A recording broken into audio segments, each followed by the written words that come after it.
Try again. How's everybody doing tonight? Thank you all for being here. Thank you for joining us. TCH Comic Book and Manga Club, we're proud to host and present a celebration of pride in the LGBTQIA plus community and the comic industry and these characters and these creations that we all love. Thank you all for being here. We have some of the biggest artists, writers, creators in the world, working with Marvel, DC, Image, Boom, you name it, they've done it. We're here to celebrate, we're here to share. Thank you all so much for being here, sharing with the community, sharing with the students. I know they're excited to be here and be a part of something like this, so thank you once again.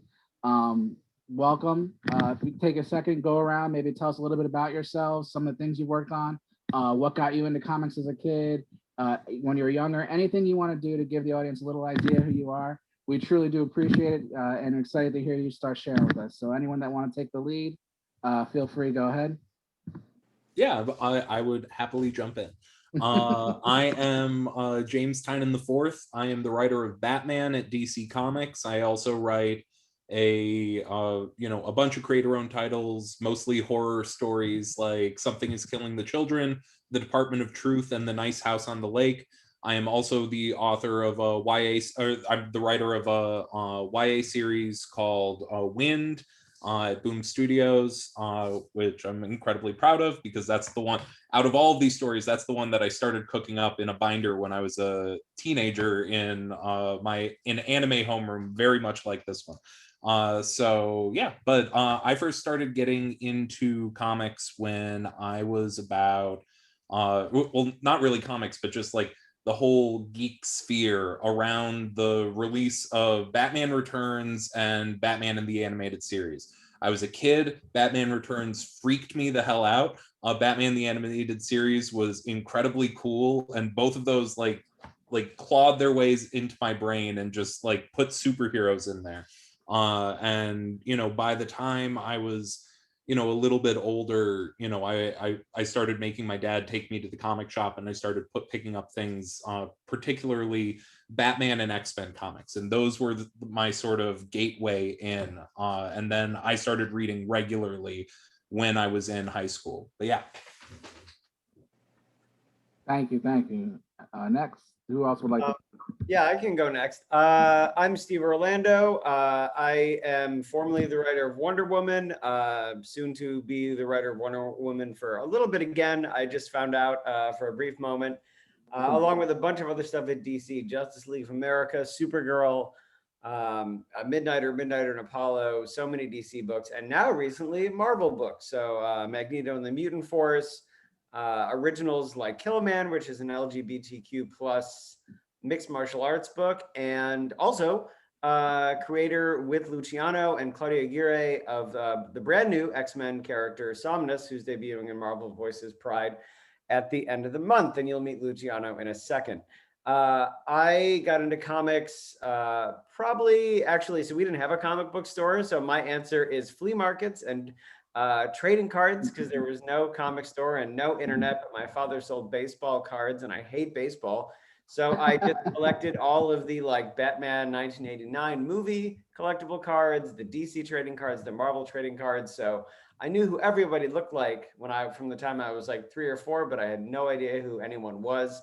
And I was just, these bright characters, these bright worlds were totally enrapturing to me. So flash forward 30 years later, I'm the angry bisexual of comics, and trying to put these stories forth for you and tell the type of stories that I wish were there when I was younger. So that's what we're here for. That's what I'm here for. Very cool. Thank you. And that's Somnus up on the screen right there on the Voices Pride cover, all the way to the side there. Wicked looking character, great design. Very excited to read about that in the next couple of weeks. Who else? Sure, I'll go. My name's Josh Trujillo. I'm a writer for video games and comic books. Comic book wise, you might know me from Dodge City, Rick and Morty, Adventure Time. I've written a Superman and a Wonder Woman, and I'm co-creator of this new Captain America character, Aaron Fisher. He debuts at the end of the month, and he's co-created by Jan Bazaldua and Christopher Cantwell.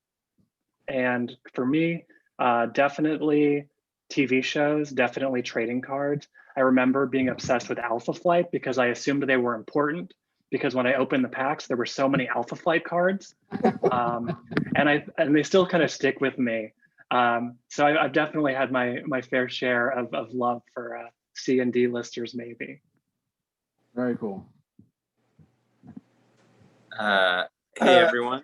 Oh no, who was that? Who wanted to go? Oh wait, Phil was supposed to go next, right? Sorry, none of this was planned. Go ahead, Phil. I'm sorry, I messed up. No. I was just going to dive in on Alpha Flight, but first, sorry. Hi, I'm Phil Jimenez. I've been writing and drawing for Marvel Comics now for 30 years. This is my 30th anniversary in this business. And the images up there are the ones that I'm best known for, books like Infinite Crisis and Wonder Woman and The Invisibles and Tempest. And over at Marvel, New X-Men.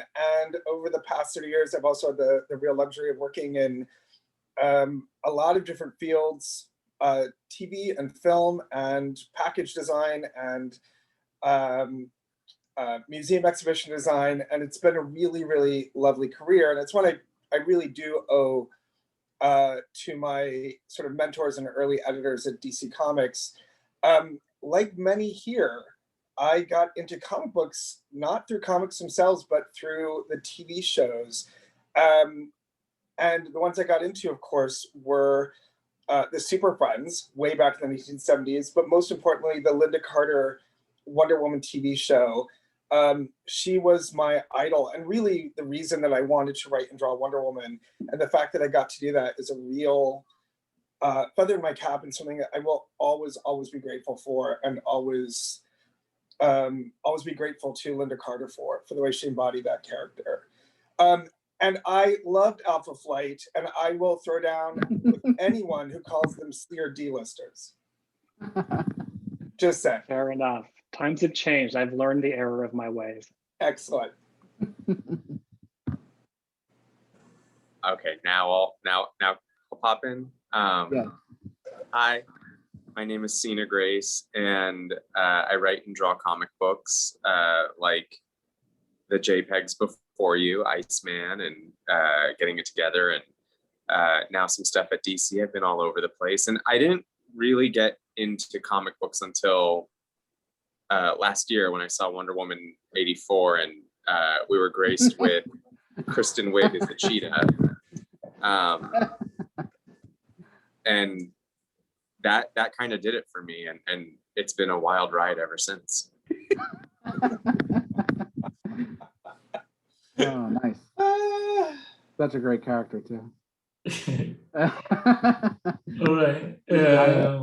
Well, my name is Luciano Vecchio. I am an artist, occasionally writer from Argentina. I currently work mostly for Marvel Comics. I am the queer artist on Champions with writer Danny Lore. And I did Ironheart recently, and some creator stuff like Sereno. And I'm currently working a lot on the DC Pride special and Marvel Voices Pride coming out this month. I'm very excited about all of that. For me, it was cartoon-wise, it was Super Friends when I was a kid. Here in Latin America, everything came with a little delay from when you got it first.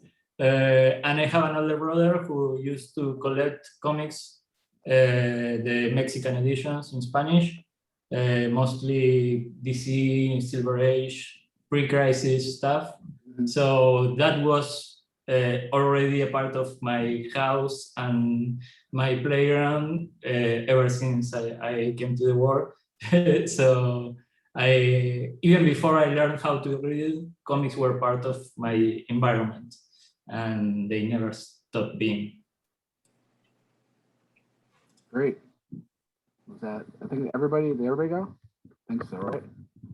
Yeah. I know I'm kind of cliche. It's a similar story, but my dad always, encouraged drawing, and he was in the comics as a kid, and I grew up in that same kind of '90s cartoon era, coming home and watching X-Men, and that was the same era as the Jim Lee run, and it got me into comics full steam as a kid, and then embracing it and coming back to it in college. Right around the same time, Jim Lee started doing Hush with Batman, and that brought me into Kevin Smith was doing Daredevil, and there were some great stories that brought me back into it a lot more in college after a few years away from it, and I just haven't looked back since. So I think a lot of us, that those earlier experiences like Batman the Animated Series, Wonder Woman '84, and all these other, these childhood, embracings of this art and this form are what brought us all in here, which is pretty cool to hear the shared experiences. Switch views here. So when you're reading comics, there's all these crazy characters. There's so many things going on, whether you're reading superhero, indie, whatever it is. When you really started getting into reading and examining the art and digging the styles and getting your own, call it comic identity, when was the first time you really started that you remember relating to characters or seeing stories that reminded you of things in your life? Or was it the fact that it was so unlike stuff going on in your life that you enjoyed that escape and that experience? What was it for you that turned it from simple enjoyment of these earlier stories and experiences to something that you pursued and related to a little bit more, I guess is the best way to put it, or embraced on the next level, I guess, to bring you towards this life that you've led? I can start. I think, obviously for me, the X-Men were really cool. Like especially those Generation X kids, because they were close to age. But oddly enough, I think it was more when I started getting into the more genre stuff. There was a imprint called Cliffhanger, and there's a company called Top Cow, and it wasn't until I saw like incredibly attractive women with long legs getting their clothes torn off by their special powers that I was like, I want to do this. I want to create these stories, and that's not a joke. That like that was kind of those sorts of books were like, oh, this is rad. I want to do this. I want everyone to be gorgeous with like luscious hair and impeccable outfits that are not appropriate for fighting crime. Fighting crime. So the style of taking on the identity and embracing that is a pretty cool aspect of it too. Yeah, I mean, I think also those women just look like early drag queens, and that tells you everything. At our last event, Vita, who was supposed to be here today, shout out to Vita, much love, wish you were here. Things come up. She talked about Strangers in Paradise and other stories that kind of reached out to them when they were in their teens as well, and seeing something so completely different that was something that not necessarily even relatable, just something alternative to what they expected to see when they were reading stories and seeing things like that. And I thought that was pretty cool when they were talking about that at the last event. Yeah, no, I like to jump off of that. When I was a kid, I think what drew me into comics was these incredibly cool looking characters and all that stuff. That was definitely the first step in. And for me, I would say like, the character I became obsessed with when was Blink from the Age of Apocalypse stories, and then into Exiles. Like I loved that character. And it was something that but really it was like those were the things that got me reading comics and all of that. And I always liked, especially I love how complicated the X-Men is, and I know that that is a thing that turns a lot of other people away, but I'm that kind of nerd. I like to know like the complicated relationships between all of these different people and how they relate to each other, and who hates who, like which group turned into which group at which time, yada yada yada. Like, so I was always really obsessed with all of that. But it was really when I was in middle school that I started reading webcomics, and webcomics were the thing for me that I started seeing myself in them. That's the first time that I saw stories about teen queer characters that were just having like, you know, like just regular life stuff happening in them. And it was just like, it was all about angst and drama. And these were being written and drawn by people who were only like, you know, I was in middle school and they were like in late high school. And I was just like, I was eating all of that up. And those stories like were the ones that really like made me start realizing what I was missing picking up books from, you know, Marvel and DC. And so like, and once that was aware, like I was aware of that, and I started looking more for where does this exist in more established spaces. And that's when I discovered Vertigo, really in my, you know, early teen years, and finding all of the incredible books that were put out there, where they actually seem to reflect the real world in a way that superheroes still were kind of lagging behind on. And, you know, and then thankfully in more recent years, I think like superheroes have started to catch up a little bit. But yeah, no, it was, that's sort of the two ways in for me. I just want to hop in only because I think Sina and I are similar in that when I was younger and started reading comics, I guess in my early teens, and the X-Men and the New Mutants were the thing to read at the time.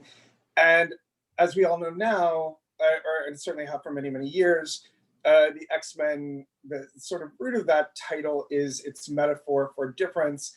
And certainly the past, it feels like 20 years, difference really almost always equates to queerness. And one of the things, so I had many friends that grew up loving the X-Men, many gay friends that love the X-Men, and they always read it like, you know, because they felt so different and they felt like outsiders, so they could relate to that part of the X-Men. And I was like, and these guys have all heard this story before, but I'm just like, I was like, well, if being different means I get to go live in a mansion in New York and wear thigh highs and a big ass white wig and a black cape fighting crime, and then, you know, I get to hang out with dragons and fairies and maybe meet Dracula and, like, you know, hang out with other like all these like literal queer people, I'm like, I'm all in. So I always think what's really amazing, the characters that I was drawn to in comics, Wonder Woman, the X-Men, I would say were inherently queer characters. Both the DNA of the characters, but just the way they looked, like they were so ridiculous and fabulous. And I always remember thinking like, that's the life I want to live. And to this day, I live very near Lincoln Center, New York City. And every time I walk by it, I remember when the X-Men fought the Brotherhood of Evil Mutants at Lincoln Center. And I remember that fight so clearly, and it pops into my mind every time I walk by that location, especially because, you know, this is at a time when there were fabulous costumes and big explosive fights. And I reimagine that fight every day. But I think the thing that drew me to superhero comics in many ways was their unearthly fabulousness. Because for me, that was a world that I wanted to live in, as opposed to the very sort of small, dreary one that I felt that I was living in.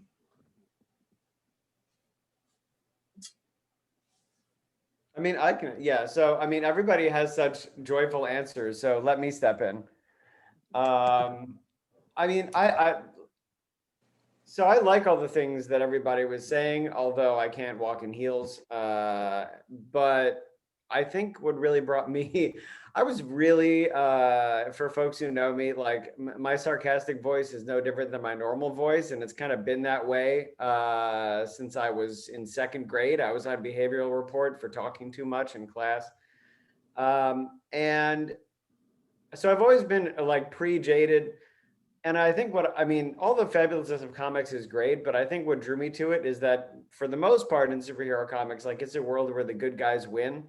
And that's still very appealing to me, you know, like that. And that became even more pronounced when, yes, like you didn't just have superhero stand-ins that were people that were standing in for queer characters, you know, like I was, of course, a fan of X-Men. I was actually a fan of Ultra Force, which nobody remembers anymore, but it was the 90s.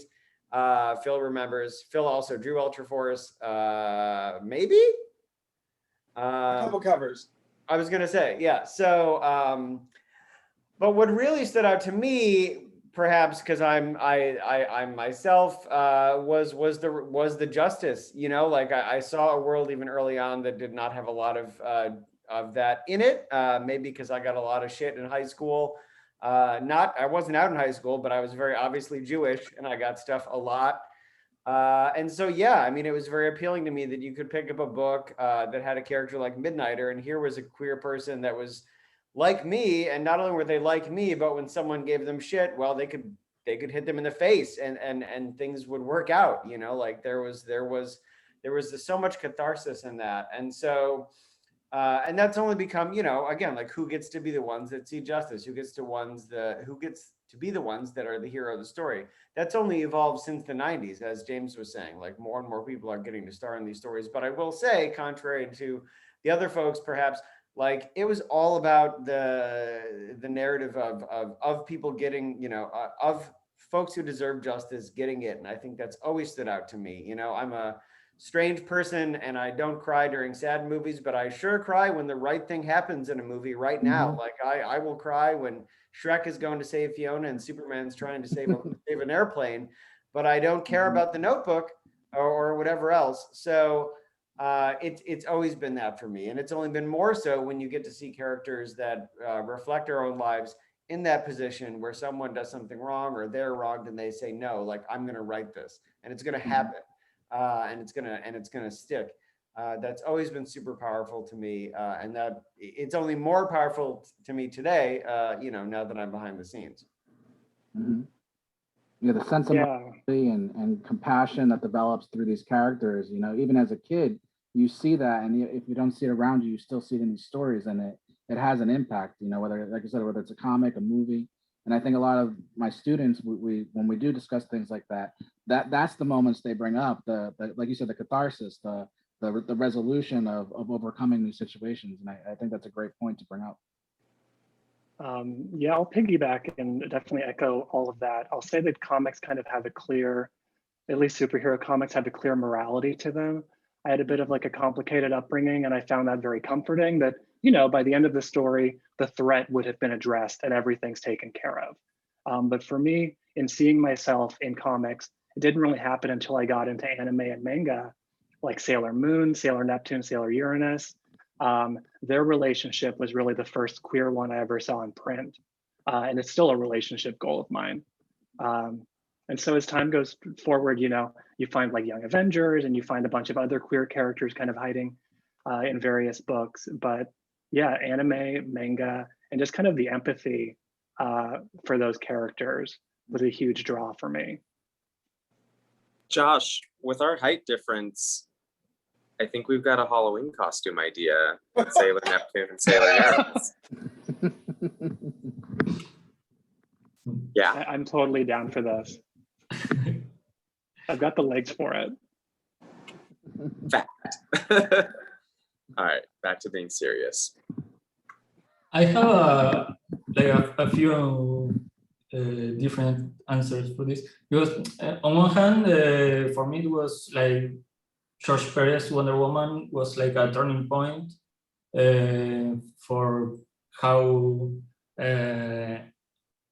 I mean, I'm always drawn by the archetype, high concept level of superheroes, like, and I think it is because I was very conflicted with my religious education when I was a kid. So I was trying to challenge it through replacements, and superheroes are modern mythology and a great, you know, you challenge what God was supposed to be about, and now I have Olympian gods and they're superheroic represented in humanity, and also that era of Wonder Woman introduces the empathy and the foundation and all the people inspired by Diana, and I felt like I could project myself in that. And I also was thinking about Jericho from Teen Titans around the same time. who was like queer coded. I like it about Federico that he was like a different form of masculinity that we used to see at the time. And I connected with, he was quiet, he was like an artist, he was the less violent superhero. And then he was like retconned into being like a ladies man. But now I am realizing right now that I even saw myself in that, because when I was, I came out when I was 21. I was very conflicted and closet when I was a kid. So even in that aspect of Federico, I saw myself, because I don't know, I guess I believe like, oh, if he's like quiet and sensitive and sweet and also heterosexual, maybe I can be too, but I wasn't. Very cool. And then yes, so moving forward from that, I remember, how can I put this? The other day, I thought it was a great statement to make, where to hear from someone of the caliber of you guys, where James on their Twitter, and I'm paraphrasing, but you talked about how when you first started out, you wondered if you could make it, if you could be writing the big boy books that you're writing now. Like, I think you said something along those lines, be the person who's writing Batman, establish this career that you've all successfully done already. You're at the top of the game. And I think about what my students are going through, and how tough it is, this past year, let alone being a teenager and dealing with the things that they're normally dealing with in the modern world. What are some of the things that stick out to you about situations where you felt you've overcome, or you've persevered, or when you realize that you're going through a tough time, or that you've overcome a tough time in your career or in comics? How do you deal with that when that pressure or those concerns are there, and then keep moving forward in a positive way, I guess is the best way to phrase the question. So when those concerns are there, how do you deal with them, I guess is what I'm asking, to give our students an example of what they might be feeling and going through, and how they're pushing through. I know everyone's situation is unique, but at the same time, I think that sense of pressure and wondering, can I do it? Will I do it? I think is relatable for everyone to some degree. Anyone? Yeah, I can hop in here. So I mean, and also I can speak to the tweet and what drove me to say it. So I mean, what I tweeted was basically that when I started in comics about 9 years ago, I was worried that that I would not be able to be openly queer and achieve what I wanted to in the comics business. And this is something that I, especially I wanted to write Batman. I wanted to write Batman and Robin, and I knew that even if the people would talk a good game, that there are so many loaded elements of the Batman and Robin dynamic that are that tap into a lot of fears around the queer community, that I just thought that even though no one would ever say that there was a wall there, that I thought that there would be a wall there.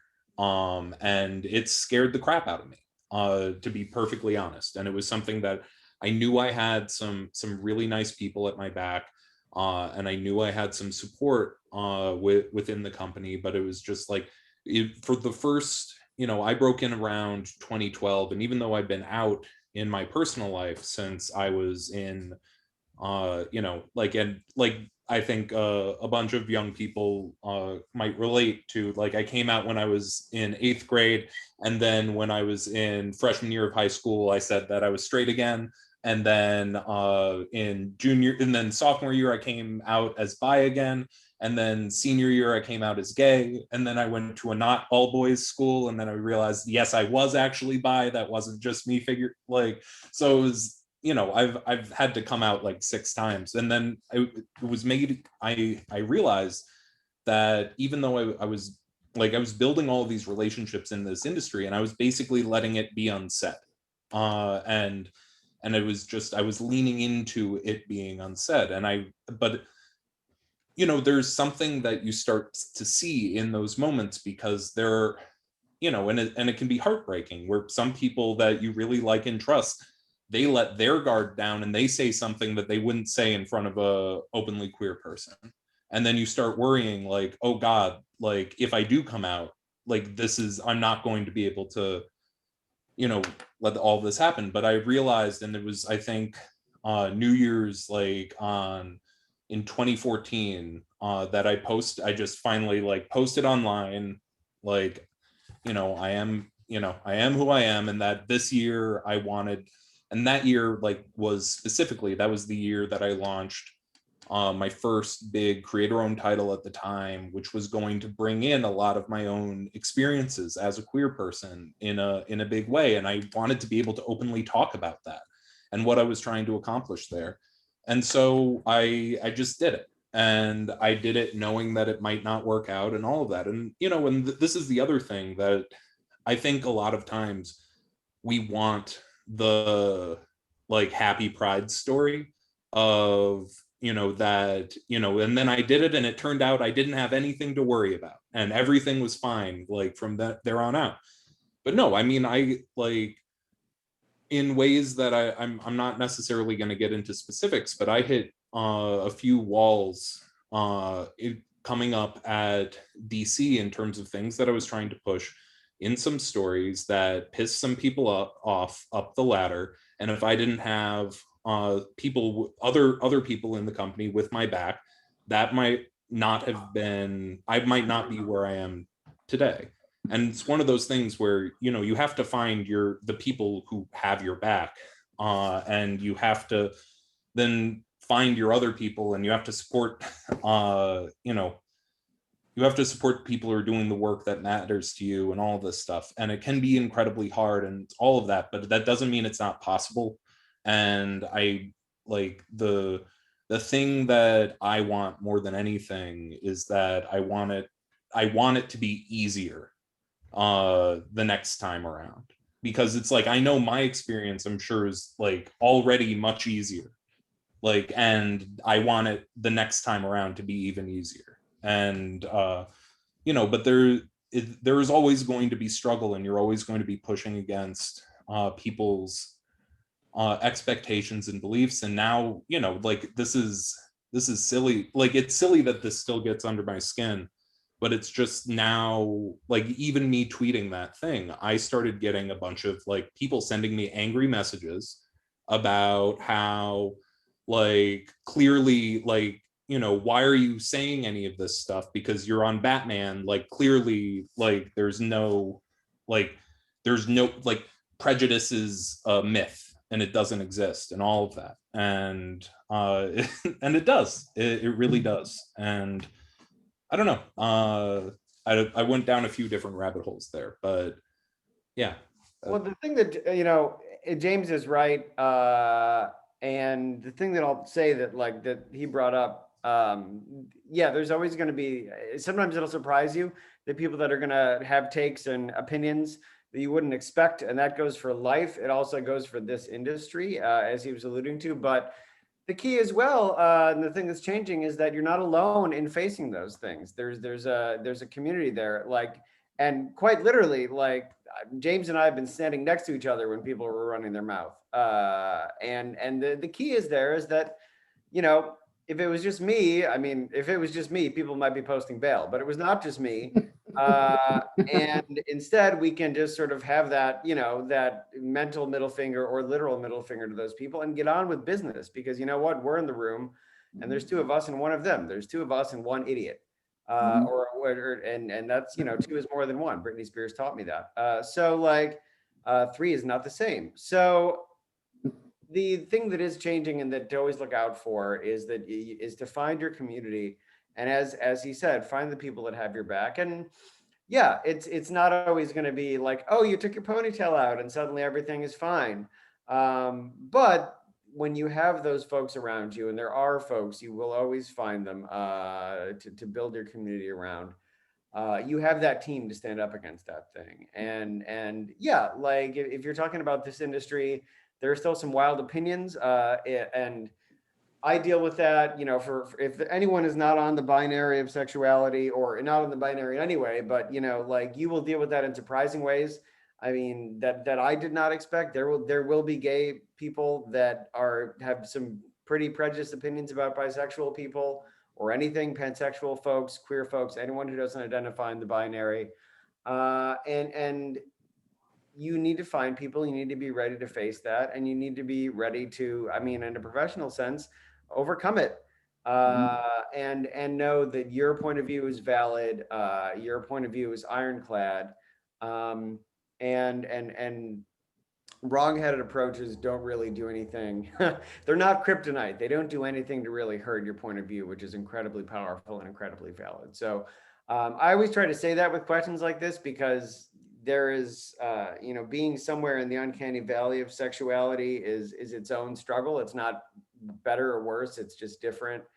And the key for me in comics has just been, yeah, like, I mean, I'm very lucky that, I mean, all things considered, that Tynen was at DC when I was there, you know, and in life, by the way, like we're not just Zoom friends, but you know, I don't know in the same way that he was saying that, you know, there are things that, you know, he doesn't know how they would go. People didn't have his back. If I didn't have a sounding board for some of the shit that I went through, yeah, I mean, I might be selling newspapers right now, and there's nothing wrong with selling newspapers, but it was not my career aspiration.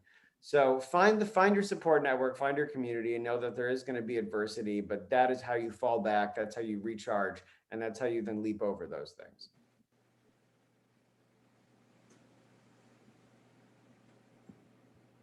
I'll add another perspective too, or an anecdote. I think this is like related to that, but in a weird way, and someone else can bridge it for me.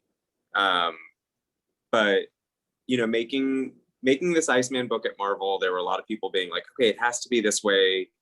The story has to go in this direction. People want this kind of story. By the way, you're going to be canceled anyway, but you still have to listen to us. And you know, it was a big opportunity, and I was trying to be a good boy and, you know, follow their lead and take all the cues. And you know, and the book got canceled, and it did come back. It did have a lot of success, as I had guessed, in the book market. And so when it came back, I kind of looked at the year leading up to that decision. And also, by the way, I always play with imaginary hair. So if I do this, I'm braiding my hair. Do it now. And I realized there was no one else coming back to this title besides me. Not the same artists, not the same editors, not the same editor-in-chief even. It was just me. And so I kind of realized, like, okay, that means I'm the only one who was doing something right in a way. And I took that last opportunity to just sort of be like, all right, I'm still a good employee. I'll still follow the rules, but like, I just really told the story I gave a shit about, and focused on the things I cared about with the character, instead of trying to deliver this unattainable thing that they were already setting up for failure. And it's great because, you know, I can look at that third volume and just be really happy because it makes me smile. And I think that's the lesson I always come back to too, as a creative individual, is like, what makes you smile? What makes you giggle? What makes you want to like jump back on your keyboard, your iPad, your piece of paper, and keep going. And, you know, but then all that adversity stuff that Steve and James were talking about, that's still there. And I think my next question kind of builds on what you're getting at too. And I think sometimes, especially when I empathize with what a lot of my students are going through, in a sense of, and a lot of people felt this past year because of the isolation, this sense of loneliness or going it alone at times too. What was a time where you just felt like you crushed it. Like you nailed it. Like talking about like, you know, building yourselves up. I mean, looking around the room, you guys, there's like 11 GLAAD Award nominations, 2 wins, bestsellers, critical acclaim. You guys have done great things as individuals as well. And a lot of that has been the work that you've done. So what are some instances where you felt like you know, we're talking about you know, positive self-image, building yourself up, because in the end, you know, it's like you kind of just said, it's you with your thoughts and what you're putting out there, as well as is reflected in your work. So what's a time where you can look back and you're like, that was even better than what I expected, or you know, you just walk away like you dropped the mic and you're like, that was it, that was what I did, or a situation where you know, you've gone into something not knowing what it was going to be and just came out on the other side, and you can look back and was like, that was a very positive experience for me that either allowed me to grow or brought me to a different place or another level, or just gave you contentment with what you were doing.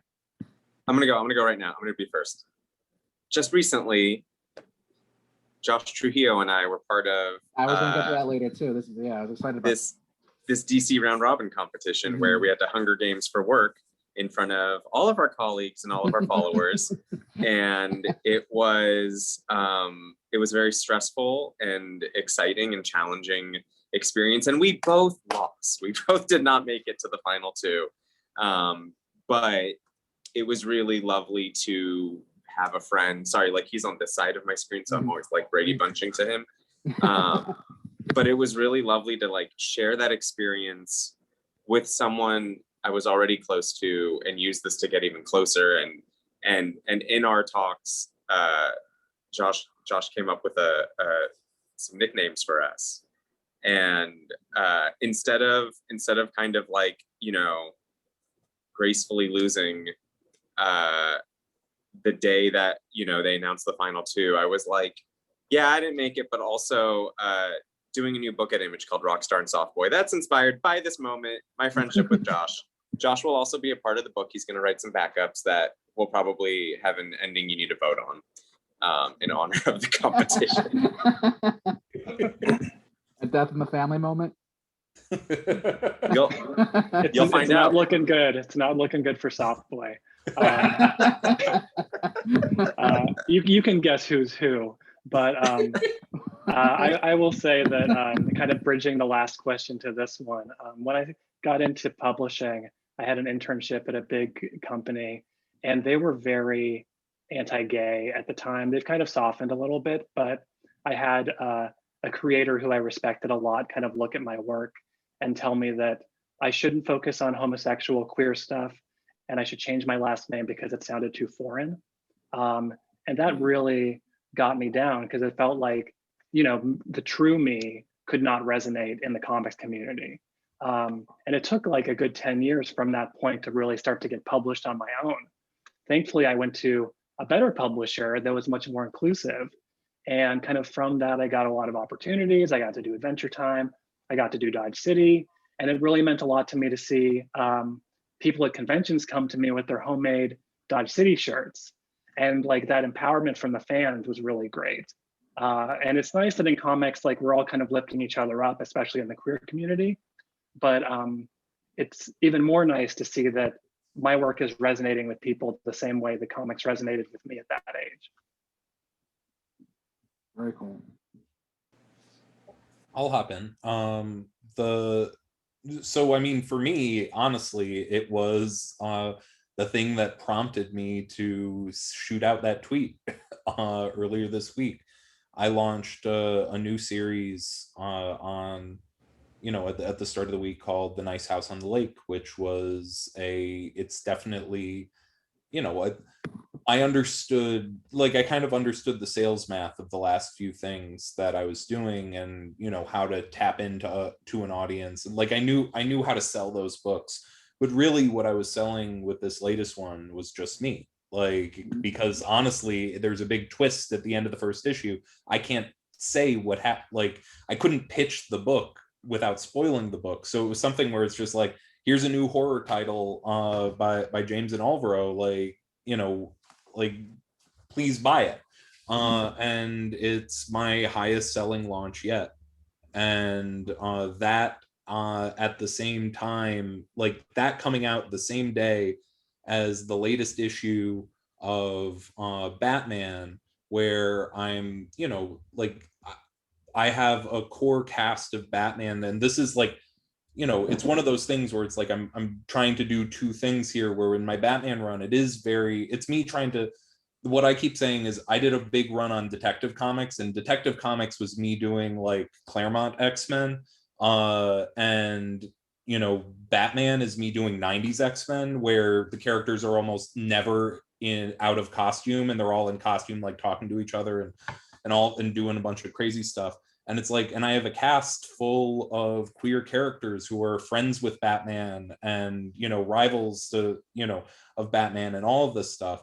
And it's still a big bombastic Batman book that I know not everyone loves it, but that has a huge like strong base. And so it's like I'm doing this, and then my all ages series, which is the one that literally, like, I came up with Wind when I was in high school. I carried this binder around with me, and like, especially when I was really making my first, my friends who I've kept to this day, but I was making these really close friendships at the time, and I started writing all of those characters into that book, and sort of like melding them into this whole big fantasy universe that just meant a lot to me. And finally that book is out in the world, and then it was listed as one of the Pride, like, top things to read for Pride Month by the New York Times, which was just like incredibly gratifying. And it was like a wave of gratification like hit me on on Thursday, where on Tuesday, where I was just like, okay, this is all working. And I've been so stressed for so long trying to get all of these things to work, and it's just like they're all working, and I'm so grateful that I'm able to do what I'm able to do. And yeah, it's like I'm still overwhelmed at the end of the week and all of it. But yeah. Yeah, and Something is Killing the Children is actually the book that helped me get through the beginning of the pandemic. That was I requested the trade right when things were breaking down, and then I did a few mail-aways for other issues from states that were still shipping, and that was one of a nice lighthearted book to get through the pandemic. But when my kids went to sleep and I needed to decompress and enjoy something, that was something that was there for me too. That was great. And again, the Department has been good as well, which you didn't mention. But all these books are coming out like 2 weeks apart too right now. And then, so yes, yeah, agreed. Just wanted to throw that in there. So thank you for putting that out too. I'm really sorry. I gotta bounce. I have to go take care of a family thing that I need to be there by 5:30. Sorry to peace out early, but thank you so much for being here. We truly appreciate it. Bye. Stay strong or whatever. I don't know. Thank you so much. Oh, it was great. All gossip about Sina now. Should I go first? Yeah. Here's the real story about Rockstar and Softboy. The real story is Rockstar and I met when we were 19 and both straight at San Diego Comic-Con. And I wanted to drop that on him when he was here, but oh, it's so sad that he's not here now to talk about it or confirm or deny that. So I'm right. And let's have the panel continue. Very cool. Oh man. Anybody want to build on this still, or? The one thing I would say about making it, like, it's a dangerous idea. So it's good to take pride, of course. Like, I'm not here to like tell everyone that puppies grow up into dogs and die. Like, you need to take your wins and your huge strides every single time they come. But it's equally important to know that, like, the creative arts are always a marathon and they're a constant hustle. So, and a big danger is thinking that, you've reached a point in your work where, well, you're just owed something. You're owed the next job. You're entitled to the next job or things like that. So, and this is stuff, I mean, I'm probably going to be the dourest person on this panel, but you know what? When I was 12 and I met my mentor, he told me things like this. And it's been very useful. So everyone should have goals, and when you crush them, no matter what they are, you should set a lot. Like, there shouldn't just be like, oh, I made it because I'm because I did X thing. And I would venture a guess, for example, James, that writing Batman was not your only goal. You probably had other things that you knocked off, and we all did before then. And you have to reward yourself when those things happen and be proud of yourself. But then you also have to be conscious of what's next. What's the next goal? The climb is never over. You never reach Everest, and that's a good thing. So it's important for me to say it to everyone. But it's good because if you're sitting here in 10 years or 5 years doing this panel where we are, you will have had you will have made a ton of benchmarks.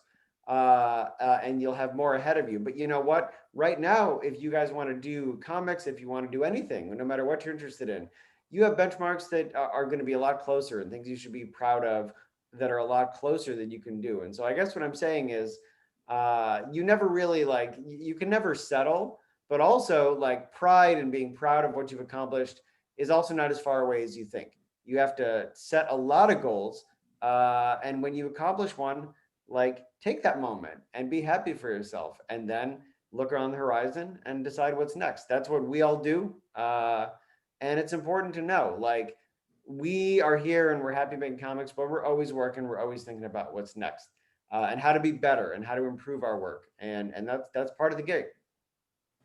And I think that's a good segue into my last question, because I do want to open it up to the students as much as possible with the time we have available still, is looking into the horizon and the things that you have been able to accomplish, like saying at one point, one day I want to write Batman or draw Batman or work on Spider-Man or X-Men. What's a character or a story that you haven't worked on that in your head you're like, oh, that's what I want to do, or that's on your bucket list, or that's, you have a design for a character, like, oh, I want to work on that book so I can design, or a character maybe that you have in your head that you haven't found a story to put in yet? Because I know some people I've talked to before say they create the story first or the character first and vice versa, depending on the situation, design wise or story wise. And looking ahead and setting benchmarks or goals, what's a character or a story that you would want to work on, or one that you have in your head that you've created, maybe an independent, like create your own kind of thing that you're kicking around or always keep coming back to? Or like James said, he's been working on Wind in his head since he was in high school. What's one of those for you?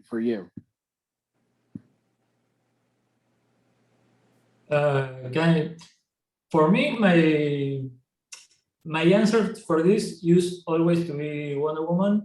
This is what I want to do. This is what I want to draw. But it is changing with the experience. I started a few years ago, focusing more and more in drawing queer characters, and I realized it isn't one specific characters.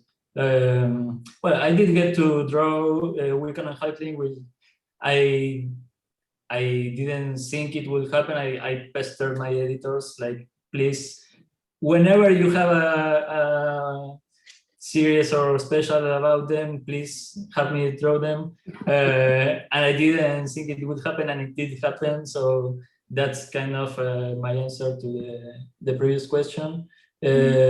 But yeah, in general, I started realizing, for example, when I read Sina's Iceman, when I read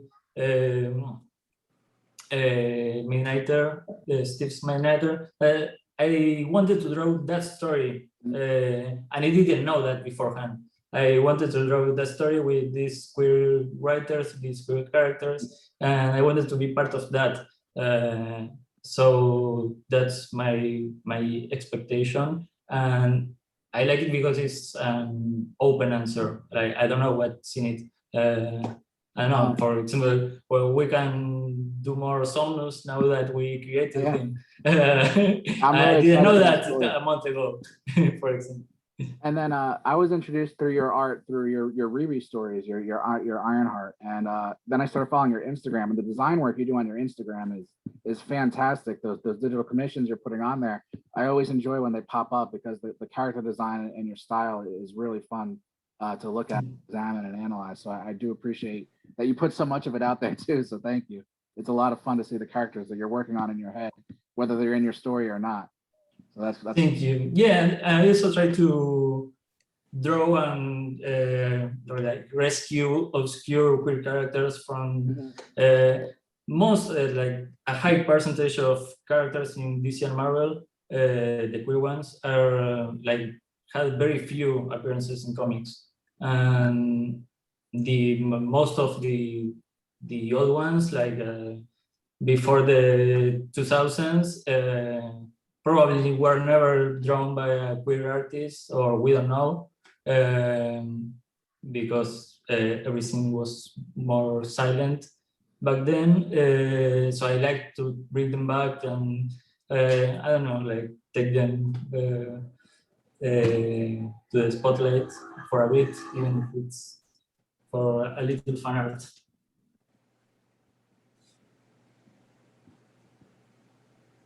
And let me throw one other thing out there too. Phil, after seeing your covers for America and Hulkling and Wiccan, excuse me, I would kill to see you on a Young Avengers run one day, because that would be fantastic to see your design work on those characters.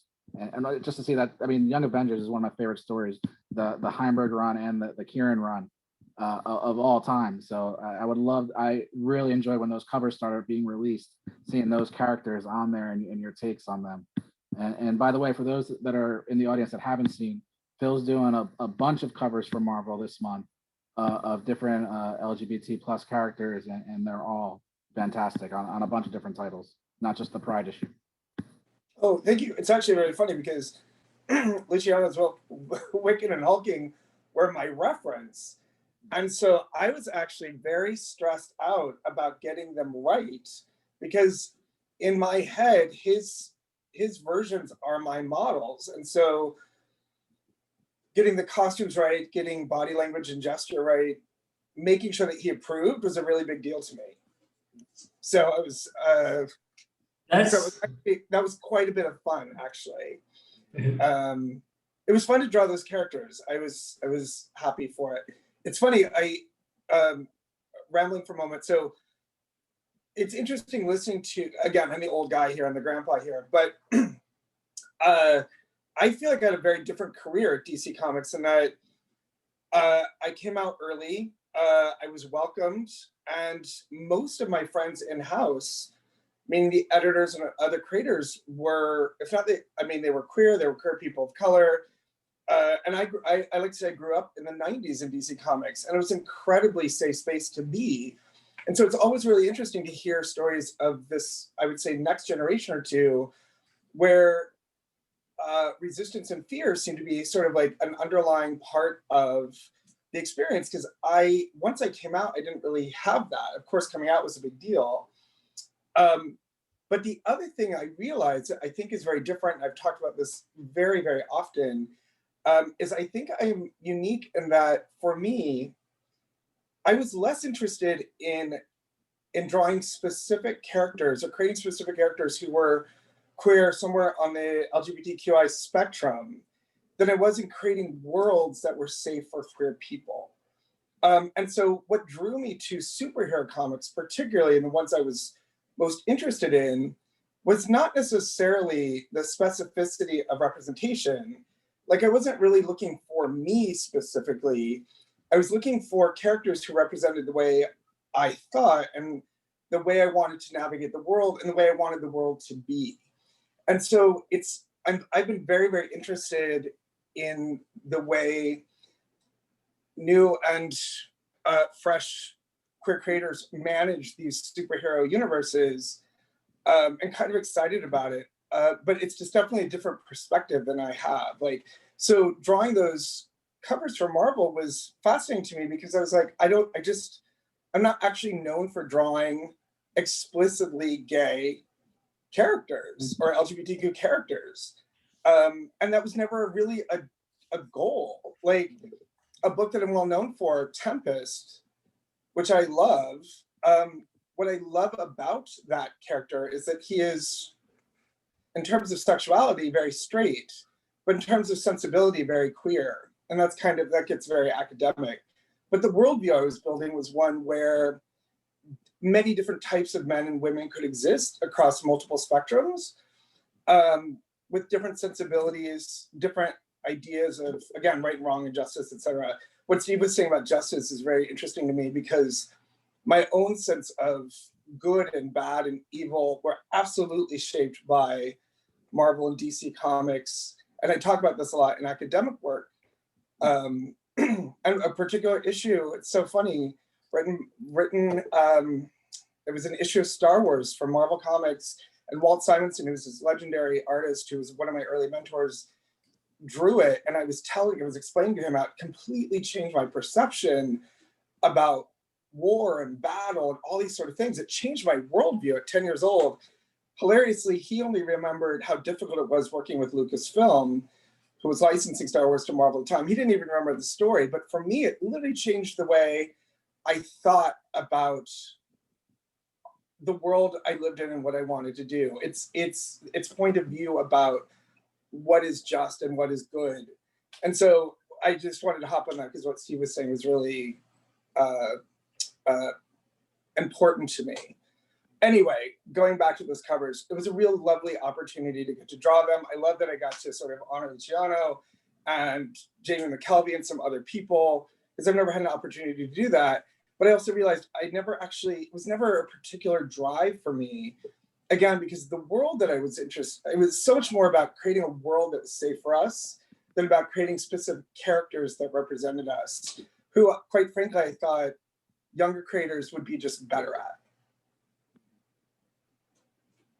I'll say that when I was coming up, I would read Wizard magazine religiously. And Wizard magazine was, for those of you that don't know, was this comics magazine where they had stories about comic creators and what issues, and at the back they had a price guide. And they had this like top 10 artists to watch or whatever it was. And Phil was in it more often than not. And I remember that a lot of the press was about you being a queer creator. And for me, that was really inspiring because I had never seen that before represented in any way. And that was really the first spark where I realized that there was a chance I could do this for a living. Oh, I love hearing that. Again, like my memory, and my memory could be wrong, as I said, I'm the grandpa of this room, is that certainly in the 90s, and in those early days of Wizard, particularly, like I don't remember a lot of openly gay resistance. A lot of my friends worked at Wizard. As a matter of fact, I was texting with an old Wizard guy today, and I remember when they asked me for some Pride magazine, it was me and Jose Villarrubia, oh my God, and Robert Rhodey, a queer author, and we had to redesign a bunch of characters and make them gay, and we got to make Galactus a Tom of Finland character, and the Wizard people loved it. They thought it was hilarious. And if you Google that, you can still find it, like Galactus as Tom of Finland. And it was just, and so again, my experiences, and I don't want to sound like, you know, Sammy Sunshine, because I do know that many people don't have this luxury, were actually very, very positive for a very, very long time. And that could be because I was just oblivious to talk behind my back. It could also just have been a different time, a different leadership, different creators, etc. But I'm glad to hear that. That's a lovely, lovely story. But yes, you should definitely check out the remake, the characters that we redid, and especially Galactus, because it's very funny. I'll also jump in just to say, like, and one thing, like, the 90s did bring a lot of really incredible queer content, like beyond just the environment and all of that, but it's also I don't know, I remember kind of pointing to the, like, realizing it at a weird moment that the Vertigo books of the 2000s had fewer queer characters in them than the Vertigo books of the mid 90s. And that was something that I found very fascinating in that time. And I also think that fear and resistance might be the motto of DC management in the 2010s. Right, sound on. Yes, kind of sound on for me to laugh at that. Sorry. But yeah, I think that there's, you know, and honestly now especially for the, you know, for everyone listening, I also can't overstate how much the ground has shifted in the last 10 years, down to the fact of, like, because I think even in a moment like when there started to be more of a push for queer creators being the ones pushing for being the creators of queer content and that being a priority, I think there was a little bit of, there was an edge of like tokenization and all of that, but honestly, there is more we have allies like on all the fronts now of the war. And it feels very good.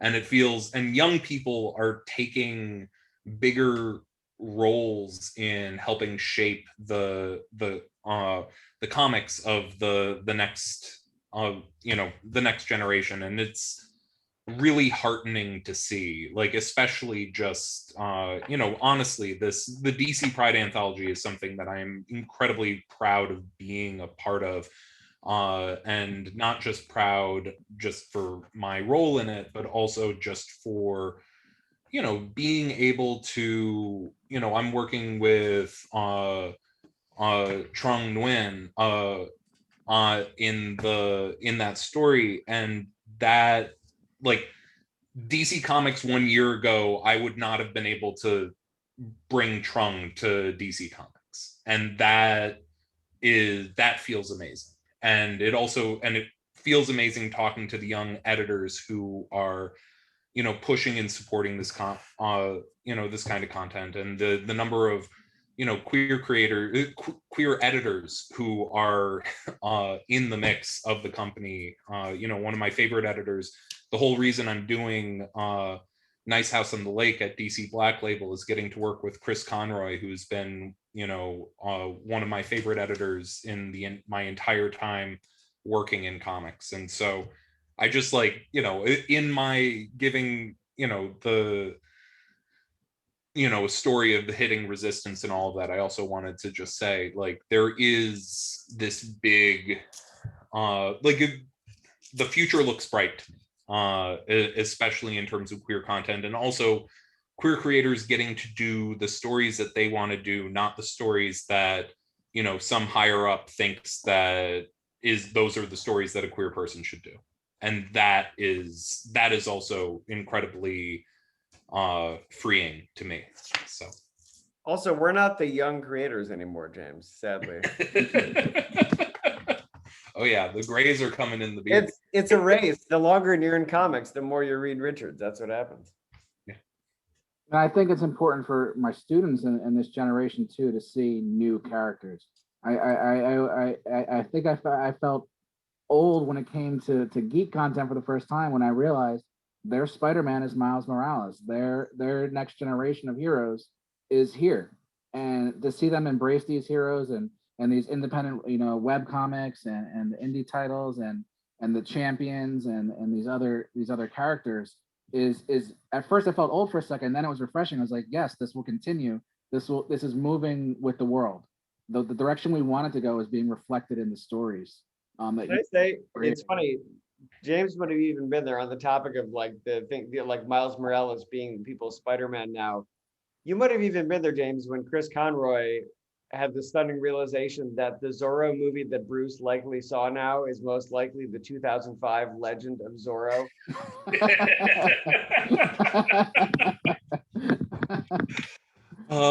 Yep.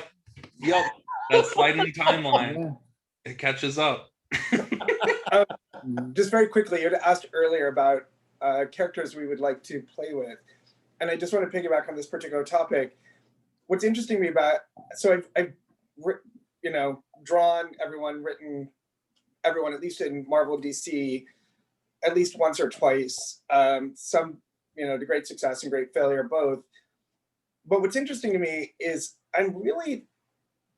when people say, oh, would you go back to this character? I'm like, I could, but that would be sort of a nostalgic back trip, right? And what I'm most interested in today is seeing takes on these characters that appeal to readers who are the age I was when I got into comics. I was having a conversation with a writer friend of mine today by text, and I was saying, I no longer need to see comics that appeal to me. I had them. I've had them my whole life. And so it's hard for me to think about revisiting characters because I'm thinking, let someone new take them, or let someone who can speak to this audience now do exactly that. And so while there, of course, there's the little nostalgic part of me that's, oh, I'd really love to do this character. Oh, I'd love to do a take on this. I also realize that generationally, that take just might not have this sort of weight or import or a meaning that it does. There's and I will sort of end my little part on this. There's a wonderful author I follow. Her name's Karen Armstrong, and she talks about myth and mythology and storytelling. And she talks about myths and relevance, right? They constantly have to be, but there's no standard version, no concrete version of myth, that they have to evolve and change to meet the needs of the audience where they are, or they just stop being relevant. And I think that's a kind of wonderful lesson for the characters and brands that we all deal with, in particularly mainstream superhero comics. At some point, if they become calcified, they're not relevant. Or if we're only telling stories that appeal to folks like me, then they lose the sort of vitality that makes them matter. So for me, I'm actually less interested in going back than I am in seeing what new people bring and how they push it forward. And on that happy note, unfortunately, I have to go as well. But it was great seeing you. And I do have to say, Josh, that story means a lot to me. Thank you. Oh, I had such a crush on you, and I still do. Well, I'm blushing, and I'm going to leave on that happy note. And Edward, thank you. It was lovely. And I hope this was helpful. It was great seeing all of you. Please be well, and happy Pride. Thank you. Thank you so much. Pride.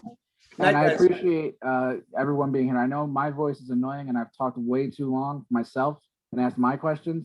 I know in the chat, our students have been giving you guys tons of praise and props and anecdotes to your comments. I want to give them the chance. The one thing I ask from the students is you can turn your audio on. Please leave your cameras off. Otherwise, I have to hunt you down the next couple of days for a permission slip to get signed for the video release. But you can type in the chat. You can turn on your audio. Those things are acceptable. Please feel free right now to ask any questions that you want, that you've been thinking of, that you've been holding on to. I know the kids in club, we talked about this the other day, that you had some ideas and things you want to bring up. Is there anyone out there who wants to kind of get the ball rolling with that from our students? There's a few teachers in the audience too, but the students I definitely want to hear from. Guadalupe, I'll read your comment since I see you typed in the chat. What are your reactions to misrepresentation or queerbaiting in media, ranging from they were so close to getting it right or they didn't even try moments? I usually actually have sympathy, because a lot of times being on the back end, what is called queer baiting is not the fault, at least of the people who you think it is, which is not to say it's not happening at all. But I'm also very, I used to have very gut reactions to quote unquote misrepresentation. But as I've gotten older, I've realized that, at least for me, that's kind of egotistical. What's not authentic to me might be very authentic to someone else. So I've tried to within reason grow a little bit more of a benefit of the doubt to give people, because I've looked at things, I've looked at queer narratives and I've just said, oh, this is embarrassing, this is nothing like my life. But it might be nothing like my life, and might be 100% like someone else's life. And there's actually a story that relates to Luciano about this, because, when I was the best example I could think of is that when I was on Midnighter, I took this character Extraño, who was pretty embarrassing in the 80s. I can't even speak to the intentions of the people that made him. He was the first out character at Marvel or DC. But it was rough. It was rough, and he didn't go out well. He got killed in the 90s by an AIDS vampire. So when I was on Midnighter, I did some work and I wanted to reintroduce him in a new way, a way that I thought was more respectful. And I basically turned him into like Doctor Strange meets the Dos Equis man. And to me, that was very authentic. He was like suave. He had like the good beard lines and all these things. And, it was a very certain type of queerness. And I believe it was maybe before we met, Luciano, you had posted your redesign of him that was slightly more femme and slightly more elaborate. And I realized, how insular my own point of view was. Like, I did what was true to me, but there were such a world of interpretations of that character in between, like wildly embarrassing from the 80s and the relatively masculine performing way that I had repositioned him, that were incredibly valid. And I learned a lot from that moment, which I've never told Luciano, so now he knows. And so when it comes to these things, outside of like obvious examples, because sometimes it is just like, what are you people doing? I try to find the note behind the note, and I try to give people the benefit of the doubt, because sometimes we get in situations, as we've alluded to, where things are out of our hands. We're told one thing, something else goes to print. We're told one thing, something else makes it to film. And then, there's nothing we could do about those scenarios. I've been in that scenario, by the way, like on a book where I planned to have a queer moment, and it was even drawn. And when it went to letters, editorial said, well, you can have this queer moment, but you have to have the character say that her gay relationships are less valid than her straight relationships. And, I could not let that go to print. So in this case, I said, okay, well, I'd rather have her say nothing about it and have the panel redrawn than like go out of my way to put my name on that. But that was a potential landmine that almost had my name on it. It would not have been my opinion or what I wanted to say. So I'm very emotional about it when things aren't right to me, but I also realize that, maybe there is mistakes behind the scenes and Bean Counter is getting it wrong. But sometimes I see things and I just say, I wonder if maybe it is, as I said, like there's such a panopticon of queer lifestyles that maybe it is incredibly authentic to someone else. And I need to realize that and step back. Go ahead. And what you told about that anecdote with Extraño, I actually regret the way I talked to you about it, because I mean, I think everyone, I can relate to being a reader and reacting strongly about this kind of stuff, because I would have done it differently. But at the same time, I think it's much more important. I should have communicated, which is honest and true, that I loved your reintroduction of Extraño and that he exists right now. That's the important part. I don't know, the way I would have done it, it's not ultimately as important. And I think that for me, it's always a learning experience, more and more, figuring out how it is on the cooking side of things, like how things actually happen and how they end up being put out there to readers. And yeah, it's understanding more of the industry and the creative process and all the mixed influences of factors, and there is a big chaos factor in everything also. So yeah, definitely not react so strongly to that kind of thing. Or in every case, I try to have a better understanding and informed view of what I want to do. And yeah, that's.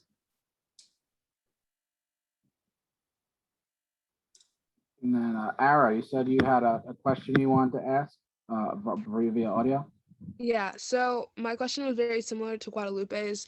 I was going to ask how, this is for everyone, like how you feel about the media and the corporations, like large corporations like Pepsi and American Eagle rainbow washing Pride Month. And for those who don't know what rainbow washing is, it's basically where corporations just slather rainbows on everything all throughout Pride Month without actually acknowledging Pride Month as a whole and the struggles that we've gone through and what we've overcome. I'd happily jump in here.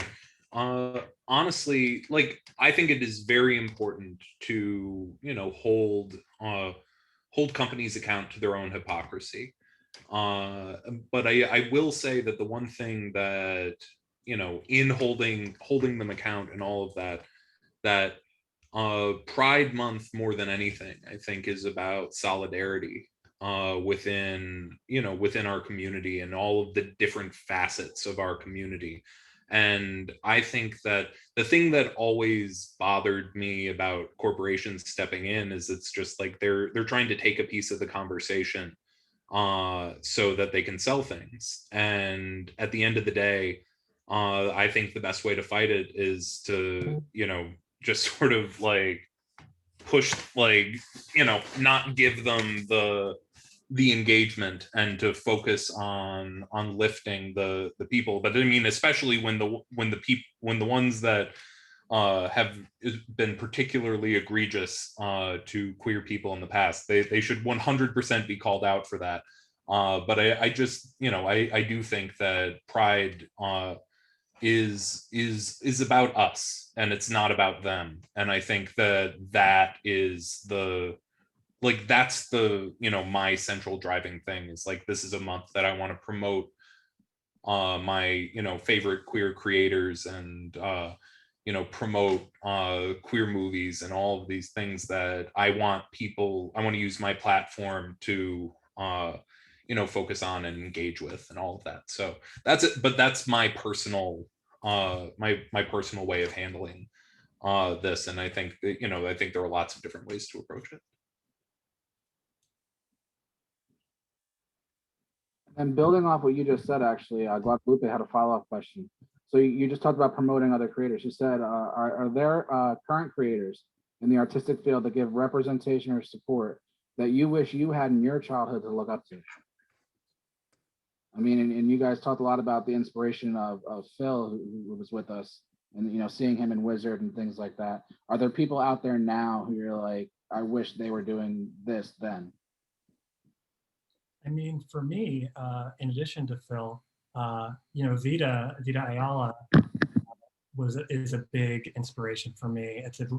They have a really unique voice, and I love all of their stories, and they bring just a fresh energy into comics that I don't think we've had in a long time, and just kind of opening the doors for a lot of similar, like-minded creators. So, and of course, everyone here at the panel.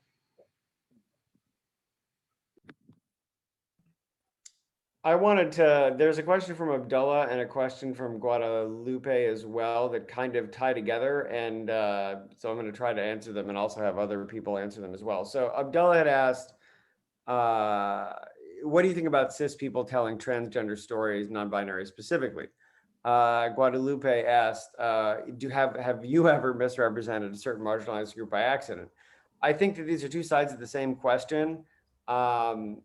And they sort of get asked a lot. So the first question is, or the first answer is, I tend to, from my own queer perspective or Jewish perspective, I tend to think that I don't want not coming from a community to stop people from pushing forward the work of diversity. However, as folks have just pointed out, there are certain things, there are certain aspects in every community that are so intrinsic. And I do think that those should be held sacred. So what is, and left to folks who have lived it. So what does that mean? Like, I don't think that folks should be afraid of including bisexual, or in this case, trans non-binary characters in the work. But do you tell the things that you mentioned, do you talk about binders, T-shots, etc.? I think that those aspects should either involve co-writing, they should involve consultation, or they should be left to folks who've gone through that within their own lives. But that doesn't mean that because of that, that you shouldn't depict the world as it is, which is with trans and non-binary folk participating in your narratives. the potential landmines for that bring me to Guadalupe's question. Have you ever gotten it wrong? I'm sure I have. That comes around to the other side of the original misrepresentation question. I want that audiences and myself as an audience to have more of a benefit of the doubt to creators. That's what I try to give people as an audience. As a creator, we need to stop being up our own ass and have ego about things when we do get it wrong. Humility is a big part of this too. There are things that I hope for from both sides. Have I gotten it wrong? Yeah, I'm sure I have. And when I have, my job and our job as creators is to listen and not say, oh, well, like we wrote this book, so we're the authority on these things. No, our job is to listen, learn, and improve. And sometimes I'll give the best example because this happened to me. I think, James, on Batman and Robin Eternal. We had an issue that was like minutes from deadline, as can happen. It was a weekly book, and we needed to go through the final lettering at breakneck speed. And I put in some quip that someone said to Cassandra Cain, referencing in my mind her history as being trained as an assassin and a killer. And the character said, oh, you're barely a person. Well, someone read that and referenced the fact that Cassandra, has issues with her speech at the time and things like that. And that hadn't even crossed my mind. And someone messaged me and brought it up. And you know what? I mean, like, I didn't say, oh, well, this is what it is, you're wrong. I said, you know what? I wasn't my intention, but that still happened, And so we removed that from the trade because that's not my intent. Just because you don't have an intent, I always tell other creators, doesn't mean you're incapable or absolved of responsibility for hurting people. Our job then is to listen and learn and do better. And sometimes that means, as I said, finding co-writers, finding consultants, sensitivity readers. The perfect example to end up my long rambling answer is Supergirl 19, an issue where myself and Vita, who we're talking about on this panel, did the first ever non-binary representation, at least with the character, at Marvel or DC. And that started out with me saying, I want to write a one-shot issue. Could Supergirl have done for me as a young queer person in high school? And then I realized that we could reach further, but if I wanted to reach further, I needed help. And so I reached out to Vita. They brought their perspective, being a person of color, being non-binary, and we created something truly special that I'm happy to say I could not have created on my own. So I'm trying to encapsulate everything and get and other people's opinions, but I think we make mistakes. We have to be ready to have humility, be ready to make mistakes, and then we also have to, as readers, know that people won't always get it right, and it's not always from malice. Like we are genuinely trying to do our best, and I think holistically, you lead to better content going forward. If we're not afraid to try things, even if we're working with others, and then also we're not afraid to say, hey, we screwed up, and how can we do better? Yeah, I would just add a little bit to that. I do think we have a responsibility as creators to kind of reflect the world we live in, and that includes a lot of different groups and people and lifestyles that maybe we aren't the most familiar with. I mean, even as Steve pointed out, writing about queer characters, we still need help to kind of flesh them out and make them whole. I've definitely tripped up in some of my video game work, and there are things that we only caught kind of in the voice recording stage that may come across as offensive. I worked on a Batman game that had a Muslim forensic expert, and I had her mention casually that she's an expert in explosives, and that's something that was deeply offensive and totally not my intent. And thankfully we were able to change that. But that's something that totally slipped my mind. I thought she was an expert in explosives because she was a forensic detective, And so that's a point of view that I didn't have, but that's something that by sharing the work, we were able to kind of figure out together. And so I would definitely encourage people to seek out sensitivity readers and just do the research if you can. Beyond that, I would say surround yourself with as many different types of human beings as you possibly can. Like, to be perfectly honest, this is something that I think I was a lot more stressed about when I was in my early 20s, than I am in my early 30s. And it's not because of any kind of cockiness. It's just out of 10 more years of lived adult experience and surrounding myself with all sorts of different types of characters. I'm usually not starting from a blank slate when I'm creating a character. I'm leaning toward like people I know, and and actually drawing from my own lived experience and their own lived experience, and I reach out to them and I ask them questions.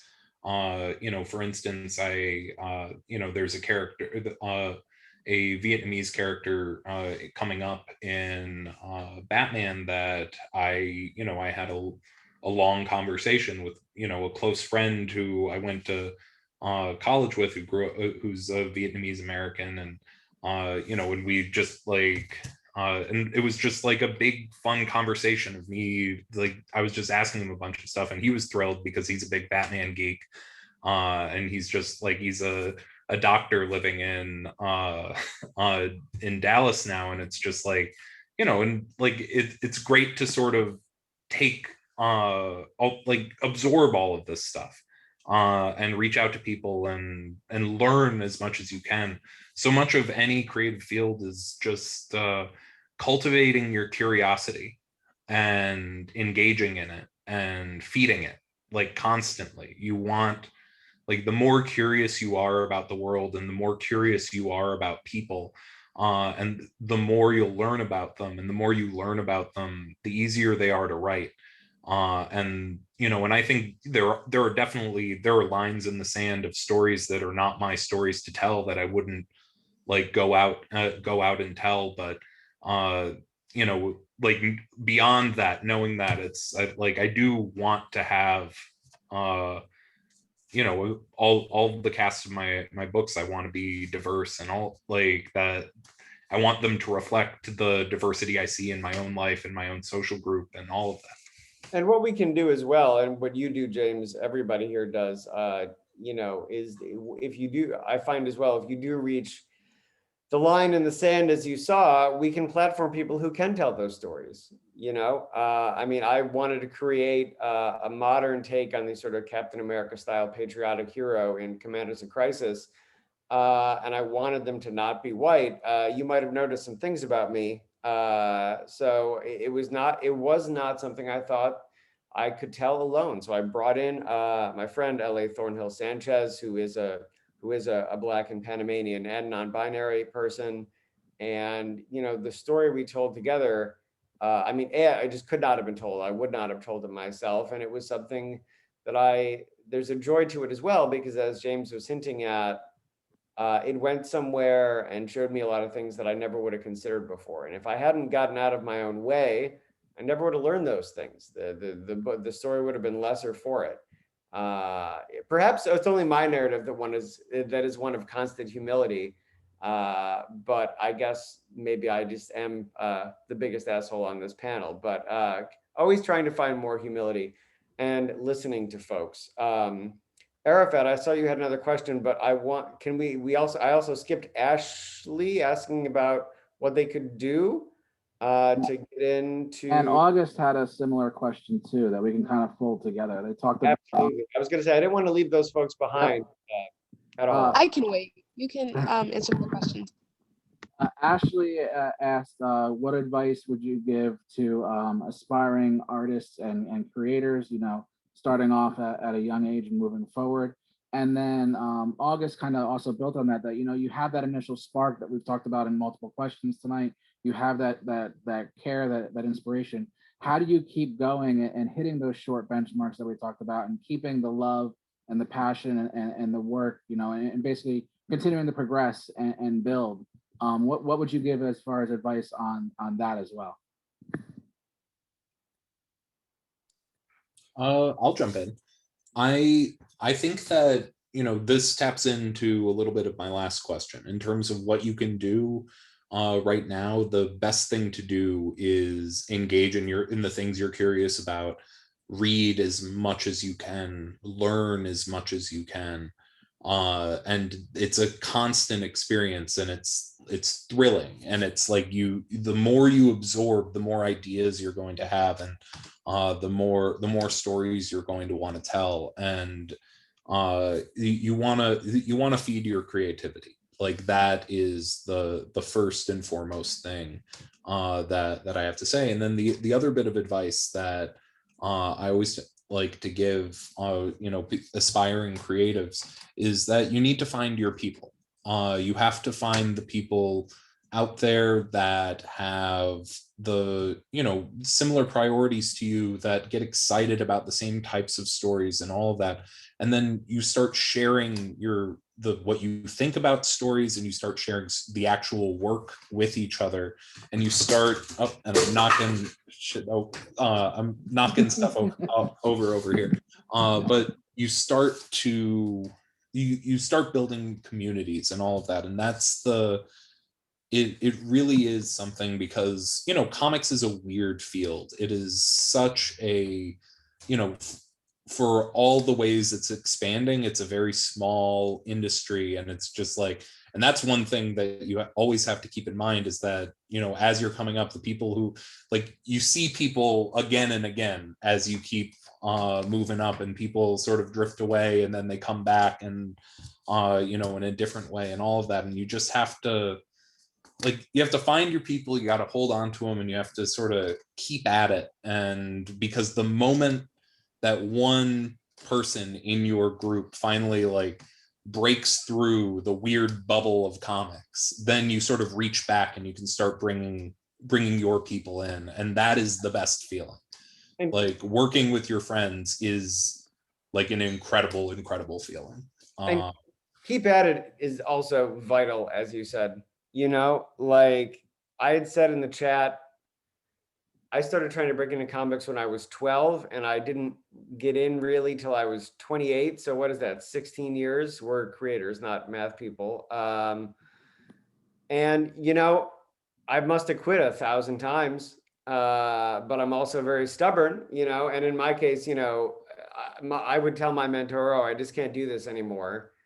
It's never going to happen. And he would say, well, if you quit, it definitely won't happen. And being stubborn, that infuriated me. So I got back on the horse. But it is true. Everybody gets in differently. Everything James just said is true. Everyone's path into comics and entertainment in general is different. But one thing that is true for everyone and is not different is that the week it was going to happen could be the week after you quit. You really have no idea. So know that, maybe it won't happen the next day. I was sure I was going to be the next Paul Levitz or Jim Shooter, and I was going to have my 17th birthday in the DC offices. That did not happen. Probably for the best, all things considered, looking where they are now. But it did eventually happen. And my road was longer than some, but it's also not as long as other people's. And know that yours is going to be unique. So there will be times when you're like, oh man, this is never going to happen. I just can't crack this. But you got to push through, because it could be the next week. It could be the next day. And it's not, it's not wishful. I will say this, August, just because, it's not wishful thinking, because look, as I just said, I failed 1,000 times. I probably had 400 pitches rejected. I had every year, I would go to San Diego Comic-Con and I would show my mentor my pitch that I was working on for the past 6 months, because I would show him one at New York Comic-Con in the fall and San Diego Comic-Con in the summer. And he'd say, okay, well, this is better, but X, Y, and Z is still not publishable. I'll see you in 6 months. And any of those times could have been the end. So, and by the way, like my friend David Walker, who's not on this panel, but would go gay for The Rock by his own admission, he didn't get published until he was 40. He didn't sell his first screenplay till he was 50. So there is no harsh reality of failing, honestly, unless you decide that you failed. And you have to keep working. And hopefully it is not one of those stories. Hopefully it happens much sooner than it did for me or David. But know that if you keep working and keep improving, it will happen. It can and does happen. And there is no time when it's over. Yeah, and I would just add, like everyone else said, be patient, be kind, and you may find success in platforms or media that you didn't think you would. Because I got to do Adventure Time, I got to do a Guardians of the Galaxy game, I got to do a Batman game, I got to do a Walking Dead game, and that really kicked off my career. kind of in video games. So you never know where it's going to lead necessarily. But you have to keep at it too. That's the problem, or the struggle rather.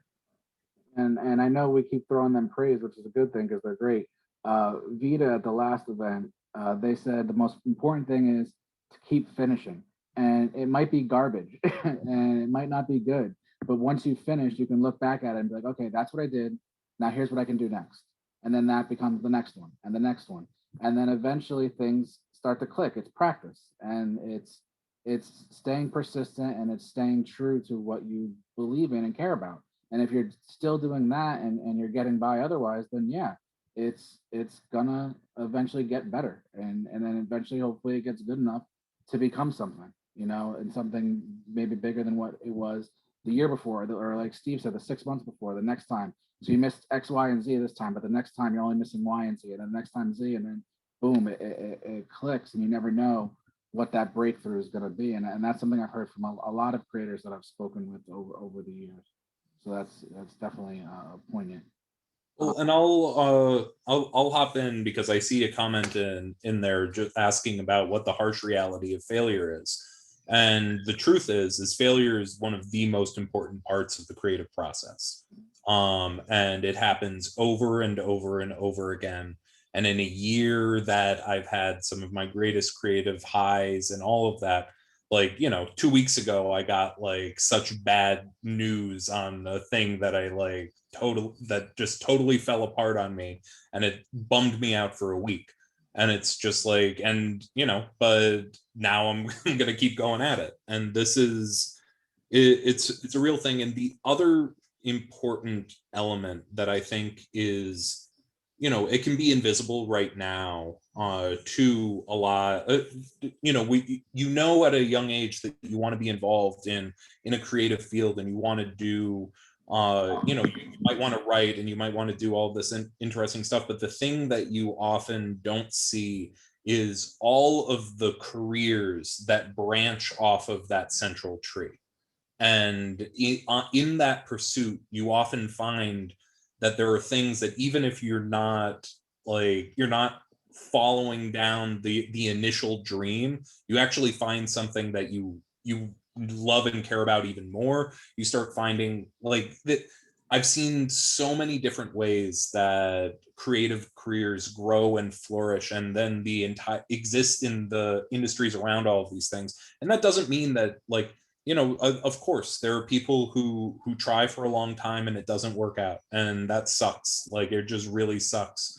There are good people I know who decided after a long time that it's just like, okay, they need to go get you know, a job that will give them the stability to, you know, support themselves and all of that. And that's a real, you know, give and take thing that you have to decide for yourself moving forward. But you know, the fact of the matter is that there are so many invisible roads that branch off of the one visible one.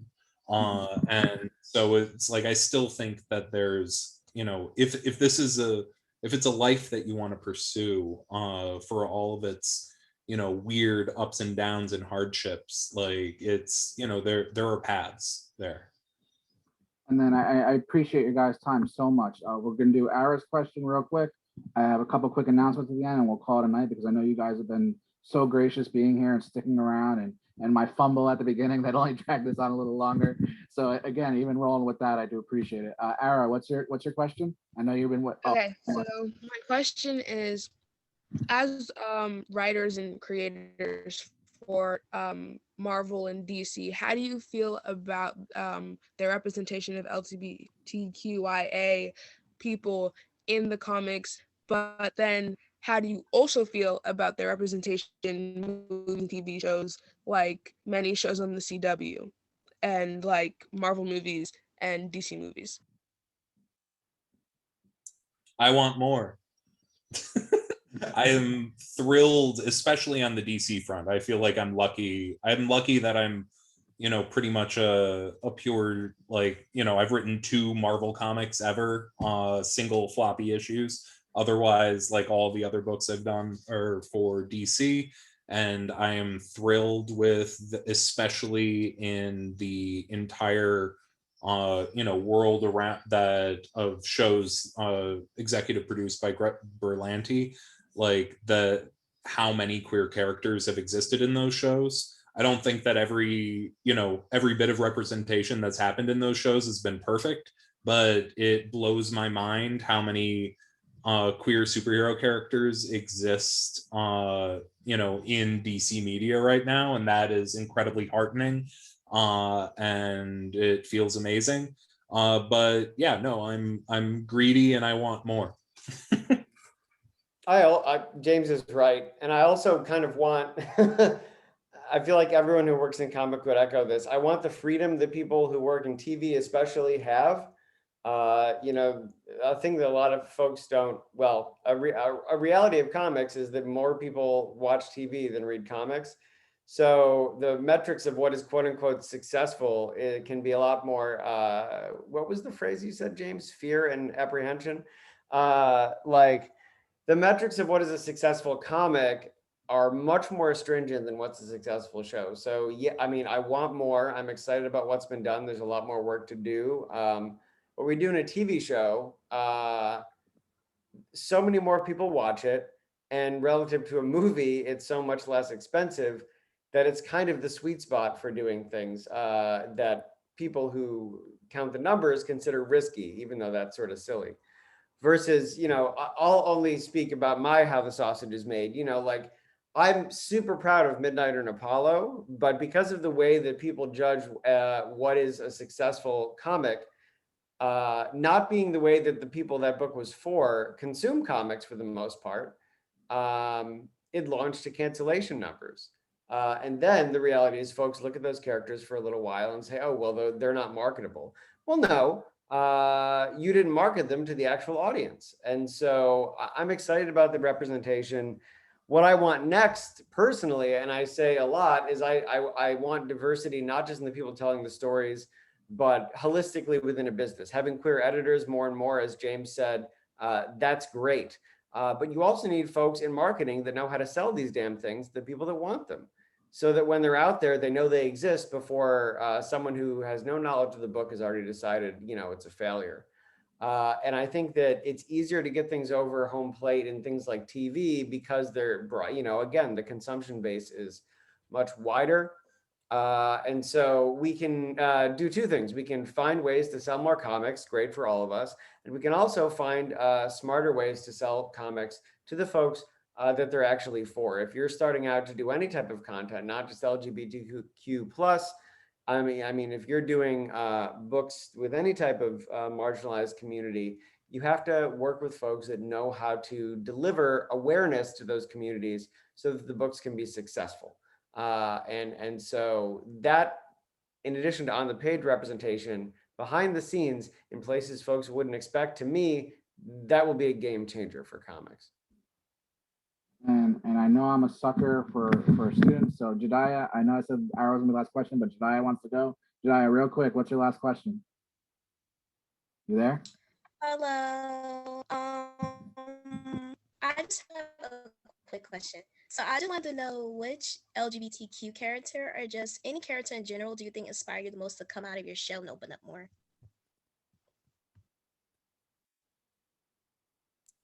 That's a really, really good question. Honestly, one of my favorite queer characters that I really latched onto in late high school, early college, was Wallace Wells in Scott Pilgrim.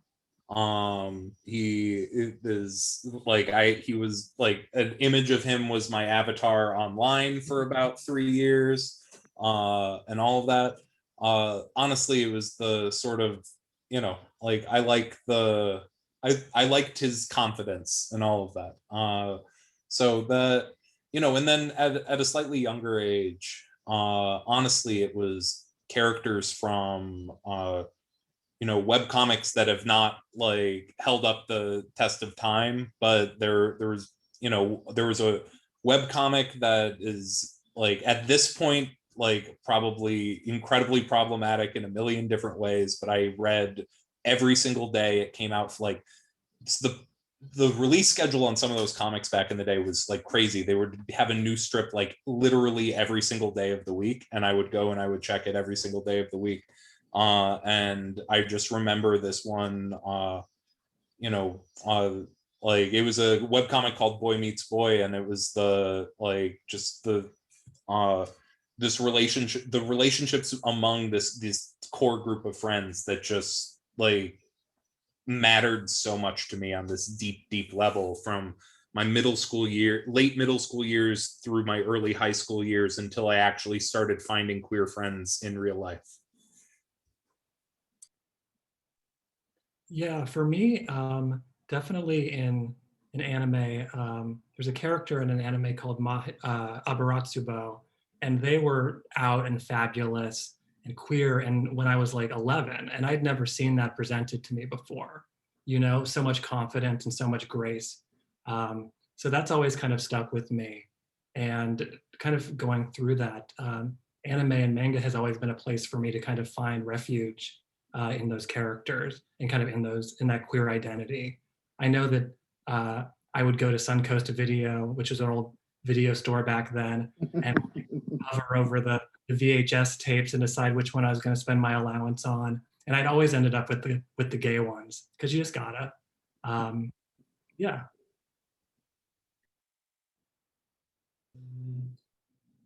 I remember, for me, maybe Invisibles by Grant Morrison was a super stimulating read when I was a teenager.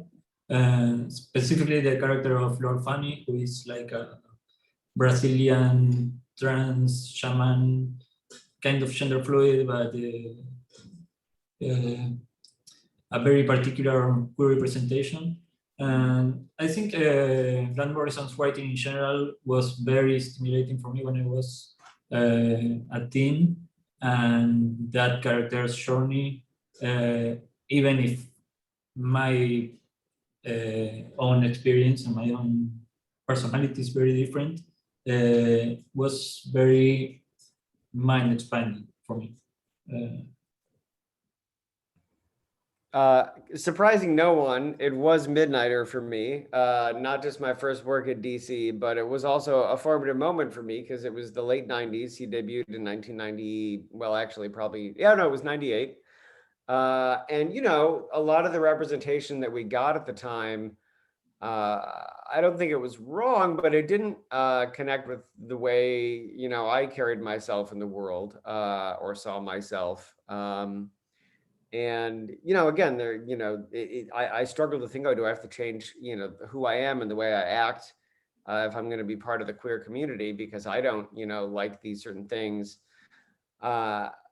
And then Midnighter came around and he was just a morose guy in leather that would punch your face off if you disrespected him. And he was sleeping with a Superman analog, and I was like, this is me, not the murder, but the point of view.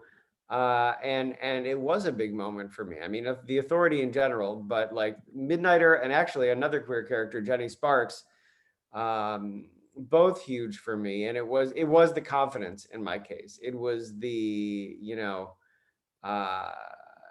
fact that they were going to be 100% who they were in every second of their life. And if someone disagreed with you, well, you were getting a fist or like a lightning bolt to the face. And I can't do that aspect for a variety of reasons right now, but I still try to live that way to this day, even if my self-concept isn't as rigid as it was when I was 16. Okay, everybody good in the chat? I think we got them all. Okay, a couple quick things before we wrap up here, guys. First of all, again, thank you so much for your time. As a thank you, and I have the prototype here, so bear with me. We have a brand new high school. We have all these awesome engineering labs. We have an auto mechanic shop built into the school and all this cool stuff. I worked with one of the engineering teachers and we designed, I'm gonna try to hold it up. It's hard to see in the light, but Steve, you're actually our prototype. This is a 3D acrylic cover of a book that you worked on, Wonder Woman, one of your issues. And your name will be, it's kind of hard to see, and great, sorry, I'm trying to work this on the little webcam. engraved in this, and the room's lit, so you're not going to really see it. But Oh my God. And you can always change the batteries if it dies, and there'll be a little switch. And these will be painted; they won't just be like wood color. And you're all going to get one mailed to you in July after we can finish them all, because school's winding down and we're trying to manage our time to get them done. But I can tell you right now that you're all going to get at least one of these. And the plates are interchangeable, so you'll probably be getting a couple different plates for your whatever mood you're in and book you want to advertise on your shelf. So you'll all be getting them for different titles that you worked on. So thank you so much for being here and doing that. And that's one of our little ways to say thank you. For our audience, and this is sorry teachers and parents and anyone else who's watching and listening, for our students, first of all, I worked with a couple of local comic shops, primarily Wade's Comic Madness and Main Street Comics. And I can tell you right now, everyone who attended today is at least going to get the Marvel Voices Pride issue or the DC Pride one-shot anthology, plus a little goodie package of other books that the one retailer is going to provide. Also, when I go over the numbers on how many people are here and what I was able to order, and use from my budget in between what they were offering and willing to do, you're probably going to get a lot more than that. Also, on our social media, and for my students out there, most of my club kids, if there's anyone in here who's not in the club and you don't follow us at TCHS Comic Club on Instagram and Twitter, there's going to be raffle prizes. I'm going to put everybody's name into a spin wheel, and I'm going to screencastify it and record it. I'm going to show you what the prizes are right now. So one, somebody's going to get the trade of James's first, again, my camera, I'm terrible at this, James's first volume of The Woods. Then I have two packages of, you're going to get the trade of Wind along with issue 6, the first issue of the next arc, and I'll have two of those. Sina, who was with us earlier, someone's going to win a copy of Burn the Orphanage, Volume 1, and someone else is going to win his entire run on Iceman, okay, all the single issues. Again, Vita was supposed to be with us tonight, so the prizes are still there. Somebody's going to get their run on New Mutants to date so far, as well as their new book, Children of the, again, I'm terrible at holding these, Children of the Atom, the first 3 issues that are out so far. Phil was with us tonight. Somebody's going to get the entire run of Infinite Crisis. Also going around, James and Steve worked on Batman, Night of the Monster Men. Someone's going to win that trade. God, I was wondering what you could possibly be giving away to people who are below the age of 18. Somebody's going to be getting the first Crisis, and someone's going to be getting the trade of your Wonder Woman arc, as well as the one that was featured on the acrylic that we just showed before as well. Luciano, someone's going to get your issue of Wiccan and Hulkling, along with the Empire Aftermath issue where they get married. And I know that wasn't you worked on that, but I thought it was a nice little package to put together. And someone's also going to get your 2 volumes of Ironheart, Riri Williams. And I think, just want to make sure I got them all. I think that's it. So there's going to be a lot of prizes given away to our audience. You're going to have a lot of stuff to read over the summer. I wanted to give you guys something special for being here, and also show some love to the creators who were kind enough to be here tonight. I know it ended up being a much longer night than we probably expected. So thank you so much for bearing with me and sticking around, and for being here for even 5 minutes is so great and gracious, and we really do appreciate it. So every student, and also Josh's United States of Captain America. When that drops, I'm also going to be doing a summer school program. So that drops the week after we get out of school. I will be giving those out or mailing those out to students as well. So everyone's going to get a copy of the United States of Captain America 1 number as well. So it's this package we were able to put together, and I wanted to give you guys something to read over the summer for the students, and just again do something nice for everyone after the year we've had. I think we all need some positivity going into the summer and some mental health, and between you being here and just even modeling a positive example of participating in the LGBT plus community in your life, and just being someone who gives back and shows what it takes to persevere and be a good person and do these things. I want to thank you so much for showing that to our students, for taking the time to answer their questions, for talking about your lives and your work. I can't say thank you enough. I really can't. This is a really cool thing we're able to do. It's something I've had in my head for a while, that I've wanted to do events like this, and this is the start of something I hope to continue for years to come, whether that's online, in person, or we're gonna have a charity Comic-Con next year at the high school, which we would have had before the pandemic canceled it. And something that I want to keep going for our students, to provide them experiences like this. So thank you for giving them the opportunity to enjoy something like this.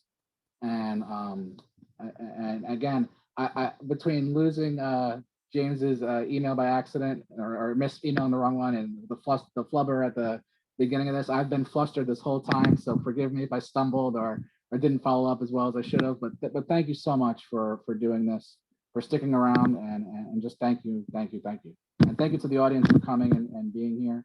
And to those who end up watching this at home on our school YouTube, thank you for sitting with us and enjoying our conversation. And hopefully everyone involved, from the creators to the students and the audience, gets something from it and enjoy the experience. So thank you. Thank you, guys. Thank you. Okay. We're going to wrap it up right here, guys. Thank you so much. I'm going to hit stop recording in a second. So appreciate it. And have a good